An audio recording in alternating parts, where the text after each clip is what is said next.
आज आपण हनुमान जयंतीचा हा सण साजरा करत आहोत. हनुमंताची कृपा व आशीर्वाद आपल्यावर राहो हीच त्याच्या चरणी प्रार्थना. हनुमंताच्या चरित्राबद्दल जर सांगण्याचं झालं तर असं म्हटलेलं आहे, सकल गुणनिधानम वानराणामधीशम. मारुतीमध्ये अनेक गुण आहेत, ते आपण मोजू शकत नाही. गोस्वामी तुलसीदासांनी एक छान श्लोक लिहिला आहे मारुतीबद्दल सुंदरकांडामध्ये. अतुलितबलधामं हेमशैलावदेहं धनुजवनकृशानुं ज्ञानिनामग्रगण्यं सकलगुणनिधानं वानराणामधीशं रघुपतिप्रियभक्तं वातदातं नमामि. पहिला जो गुण आहे, मारुती शब्द आपण ऐकला की आपल्या मनामध्ये काय प्रतिमा येते? अतुलित बलधामम, बलवान, शक्तिसंपन्न. आणि मारुतीचं किती बळ आहे तर म्हणे त्याची तुलना कोणाबरोबर करू शकत नाही. अतुलित. हे पहा, आधीच्या काळात बळ किंवा शक्ती कशी मोजायचे ते तर म्हणे हत्तीमध्ये किती बळ आहे त्याच्याबरोबर तुलना करू. तर हत्ती तर खूप बलशाली आहे.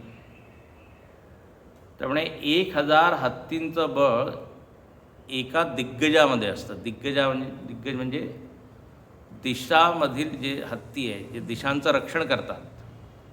10 दिशा आहे ना, तर दिग्गज त्यांना म्हणतात. तर सामान्य जो हत्ती असतो तर 10,000 सामान्य हत्तीचं बळ इज इक्वल टू एक दिग्गज. आणि 10,000 जर दिग्गजांचं बळ आपण एकरूप केलं, म्हणजे एकत्र केलं, तर मग ते बळ होईल एक ऐरावताचं.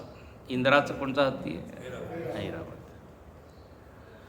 आणि जर 10,000 ऐरावतांची शक्ती आपण गोळा केली तर म्हणे तेवढी शक्ती इंद्राकडे आहे, कारण तो इंद्र त्याचा स्वामी आहे.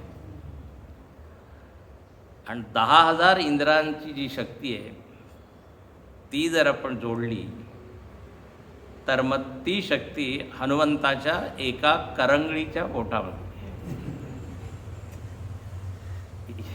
अतुलित बलधाम गेला.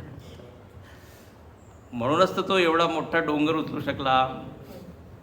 दुर्गम काज जगत के जेते सुगम अनुग्रह तुम्हारे येते. ते आपल्यासाठी जे दुर्गम आहे त्याच्यासाठी काय सुगम आहे. त्याला म्हणतात अतुलित बलधामम.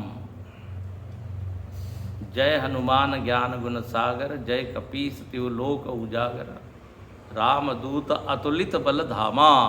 आलं ना. तर अतुलित बलधामम. अच्छा, फक्त त्याच्याकडे शारीरिक शक्ती आहे असं नाही आहे. तर आपण काय म्हणतो, ज्ञानीनाम अग्रगण्यम या श्लोकांत सुद्धा आहे. बुद्धिमताम वरिष्ठम.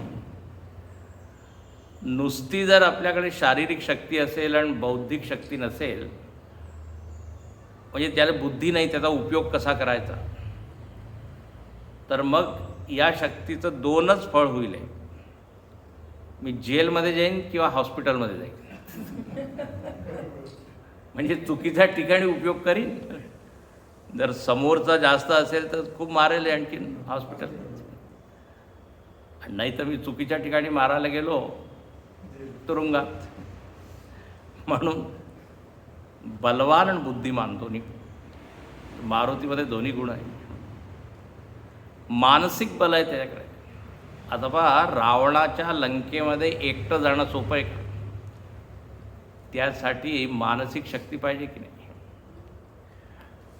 तर सगळ्या प्रकारचं बळ. आणि सगळ्यात मोठं बळ म्हणजे रामाचं बळ आहे. तो म्हणतो माझं काही बळच नाही. जेव्हा सगळेजण सांगत होते ना, जामवंत विचारतोय सगळ्यांना, कोणाचं किती बळ आहे सांगा, कोण पार जाऊ शकतो या समुद्राच्या. सगळेजण आपापलं सांगू लागले. पण मारुती गप्प बसला आहे. तर मग जामवंत विचारतो, अरे का चुप साधी रहेऊ बलवाना, पवन तनय बल पवन समाना. तुमच्यामध्ये तर एवढं बळ आहे, तुम्ही चुप का आहे, गप्प आहे. तर मारुतीने काय उत्तर दिलं, म्हणे तुम्ही विचारत आहात माझं किती बळ आहे. म्हणे माझं काही बळच नाही तर मी कशाला बोलू. जेही बळ आहे ते रामाचं आहे. अशी भक्ती. तर अतुलित बलधामम हेम शैलावदेयम. हेम म्हणजे असतं सुवर्ण. हनुमंताला पाहिलं कोणी, म्हणजे लंकेमध्ये तर लोकांना वाटलं की सोन्याचंच काय डोंगर आहे. हेम शैलावदेहम, सुवर्णकांती, कंचन वरण विराज सुबेसा, सोन्यासारखा चमकणारा तेजस्वी. हे पहा, रावणाकडे सोन्याची लंका आहे, तर राम म्हणतो माझ्याकडे सुद्धा आहे. सोन्याची लंका नाही, सोन्याचा एक सेवक आहे.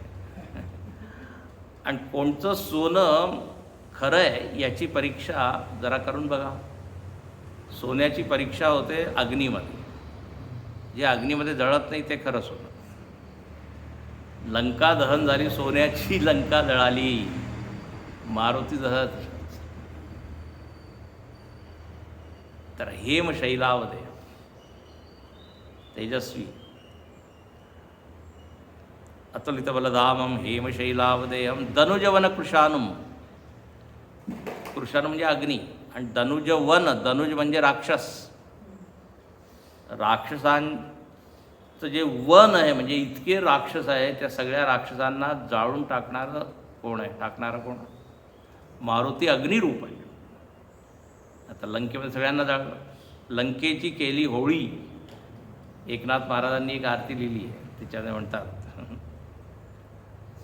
तर म्हणे सगळ्या राक्षसांना मारलं.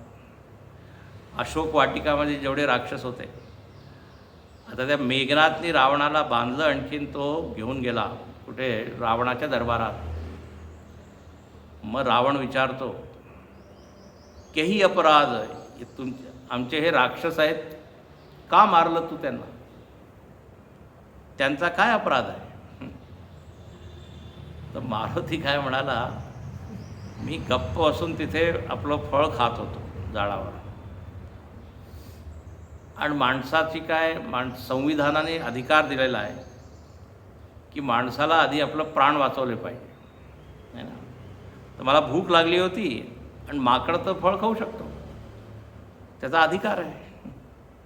तर मी फळ खात होतो, तर हे लोक मला त्रास देत होते. तर म्हणे जे जिन मेही मारा तो ते मे मारा. ते मला मारू लागले तर मी त्यांना मारा. खरं म्हणजे अपराध त्यांचा आहे, माझा काही अपराध नाही आहे. जिन मोही मारे, असं एक ती चौपाई आहे यज्ञावर. तर त्या सगळ्या असुरांना मारलं, मर्दी मर्दी, जसं आपण डासाला मारतो तसं मारलं. तर धनुजवन कृशानु ज्ञानिनाम अग्रगण्यम, बुद्धिमान लोकांमध्ये सगळ्यात पुढे आहे, श्रेष्ठ आहे.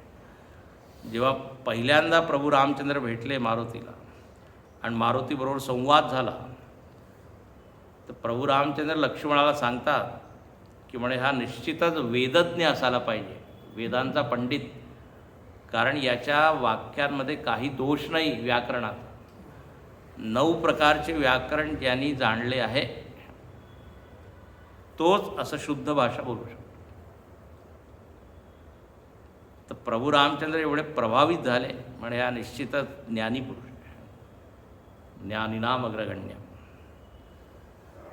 आणि पहा, जेव्हा सुरसा भेटली किंवा लंकिनी भेटली, तर त्यांनी बुद्धीचा उपयोग केला, फक्त बळाचा उपयोग नाही केला. कुठे मोठं व्हायचं, कुठे लहान व्हायचं ना. एकदम ते आधी मोठे झाले, मग लहान झाले, आणि एकदम तिच्या मुखामध्ये जाऊन परत. त्यासाठी बुद्धी पाहिजे. ज्ञानिनाम अग्रगण्यम सकल गुणनिधानम, सगळे गुण त्यांच्यामध्ये आहे. पण एक सगळ्यात मोठा गुण आहे, सगळे गुण असूनसुद्धा निरभिमानी, हा सगळ्यात मोठा गुण.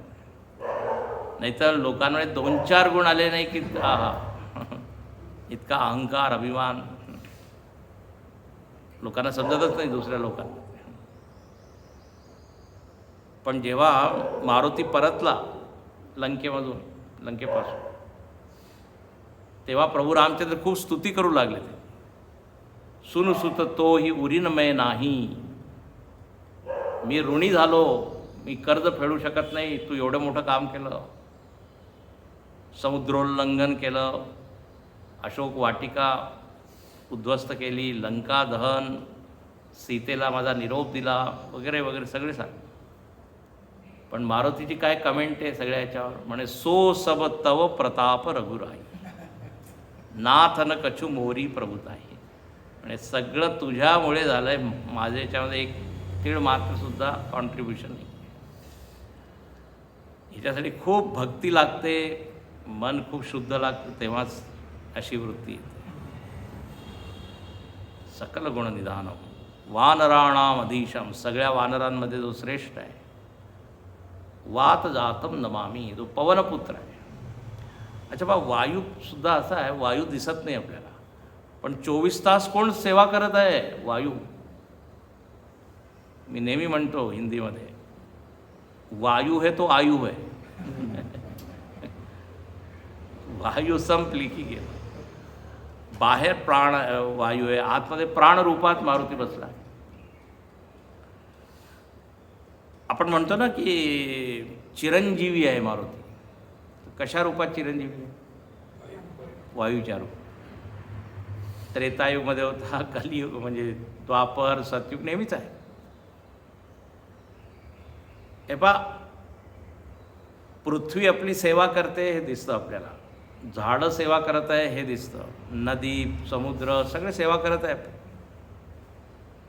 पण त्यांची सेवा दिसते, पण मारुतीची म्हणजे वायूची सेवा दिसत नाही. गुप्त राहून. तर निरभिमानी माणूस असाच असतो, सेवा करतो पण देखावा काही नाही. तर हा गुण मारुतीमध्ये आहे. म्हणून दक्षिणे लक्ष्मणो यस्य वामे तु जनकात्मजा पुरतो मारुती यस्य तम वंदे रघुनंदन. समोर हात जोडून उभा आहे. तर अशा या मारुतीला आपण आज त्याची पूजा करू, नमस्कार करू, प्रार्थना करू की त्याच्यामध्ये जशी बुद्धी आहे, शक्ती आहे, भक्ती आहे, ते गुण आपल्यामध्ये सुद्धा येऊ. बजरंगबली की जय, पवन सुत हनुमान की जय.